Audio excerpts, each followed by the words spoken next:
Tonight, a vigil in Minneapolis for Alex Pretti, another person killed by federal agents. Pretti's family said he was an ICU nurse at a VA hospital in Minneapolis and that he was protesting because he was upset by ICE's actions there. Pretti was a U.S. citizen born in Illinois. His parents live here in Colorado. Now, the Department of Homeland Security says he approached U.S. Border Patrol agents with a gun, but they did not say that he brandished that weapon. Videos taken by bystanders show him holding his phone, but he cannot be seen holding the gun. Minneapolis police confirmed Pretti was a legal gun owner with a license to carry the gun.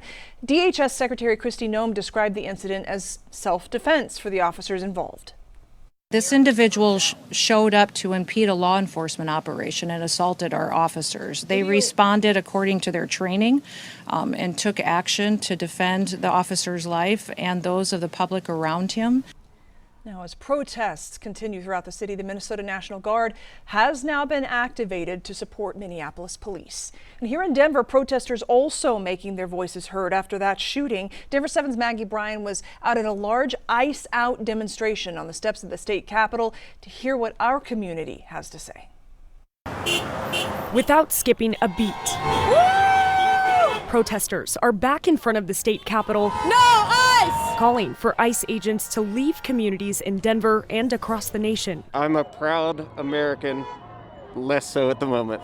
This is a common area for protesters to gather in the last few weeks, but this protest here on Saturday afternoon, a bit bigger than other ones. Fueled by the most recent deadly shooting in Minnesota. The Department of Homeland Security says a Border Patrol agent shot and killed 37-year-old Alex Pretti Saturday morning. DHS officials say Pretti was armed when he approached agents and resisted their efforts to disarm him. Pretti's parents, who live in Colorado, disputed the federal government's account of events in a statement to CNN, saying in part, quote, "The sickening lies told about our son by the administration are reprehensible and disgusting. Alex is clearly not holding a gun when attacked by Trump's murdering and cowardly ICE thugs." I've never been more ashamed in my life of this country, and I feel like the people who represent us no longer represent us as a people. Demonstrators in Denver say they're trying to prevent tension seen in Minneapolis from spreading here. It's just going to, it's going to escalate and escalate. It's going to be a cycle. They're going to kill more people in Minneapolis. They're going to come here and kill people. Do you feel like protesters in Minneapolis have been escalating situations there? No, not at all.